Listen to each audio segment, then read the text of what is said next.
کہ وہ کھانا کھلاتے ہیں علی حبہ، خود کھانے کی چاہت ہونے کے باوجود، یعنی ان کو خود کو کھانے کی طلب ہے، خود وہ کھانا کھانا چاہتے ہیں لیکن پھر بھی اوروں کو کھلاتے ہیں۔ اور ذکر کیا تھا کہ اصل یہ ہے صدقہ کہ آدمی خود بھی محتاج ہو پھر بھی اوروں کو دے، اور وہ چیز اس کی ضرورت سے بڑھ کر ہو، یا جس چیز کی اس کو کوئی خود چاہت نہ ہو، اوروں کو دینا بہت آسان ہوتی ہے۔ باقی کھانا کھلاتے ہیں کھانے کی محبت ہونے کے باوجود، کھانے سے یعنی کہ ان کی چاہت ہونے کے باوجود، مسکین کو، یتیم کو اور قیدی کو۔ انما نطعمکم لوجہ اللہ، ان کا یہ کھانا کھلانا، یہ صدقے خیرات کرنا، اور یہ کھانا کھلانے کی صرف ایک مثال ہے۔ مقصد یہ ہے کہ لوگوں کی حاجتیں پوری کرنا، صدقے خیرات کرنا، اللہ کی راہ میں دینا۔ تو کہتے ہیں کہ ہم تم کو کیوں کھلاتے ہیں؟ لوجہ اللہ، صرف اللہ کے چہرے کے لیے، اللہ کی ذات کی خاطر، اللہ کے لیے تم کو کھلاتے ہیں۔ لا نرید منکم جزاء ولا شکورا، نہ تم سے کسی بدلے کی مطالبہ ہے اور نہ ہی کسی شکر گزاری کا مطالبہ ہے۔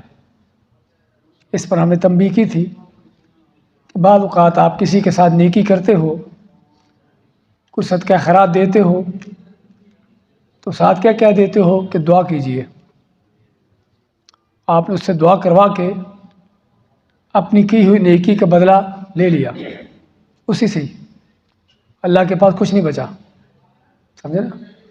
اس لیے ہمیشہ نیکی صرف اللہ کی خاطر ہونی چاہیے۔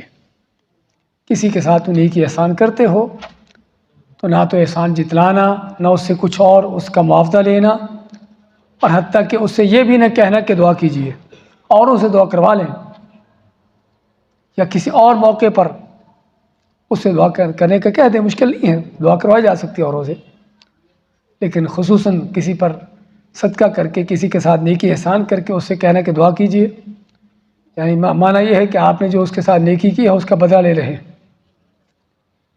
تو یہ چیز یعنی کہ اس پر تنبیہ ہونے کی ضرورت ہے۔ تو فرماتے ہیں کہ لا نرید منکم جزاء ولا شکورا، ہم نہ تم سے کوئی بدلہ چاہتے ہیں اور نہ ہی تم سے کوئی چاہتے ہیں کہ تم شکر ادا کرو۔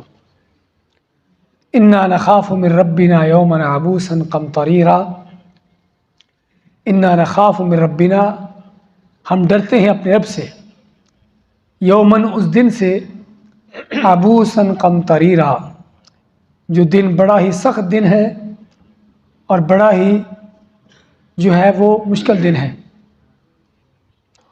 قیامت کے دن۔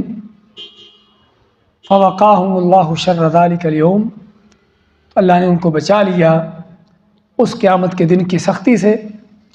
وَلَقَّاهُمْ نَضْرَةً وَسُرُورًا، اور ان کو عطا کیا تازگی اور خوشی۔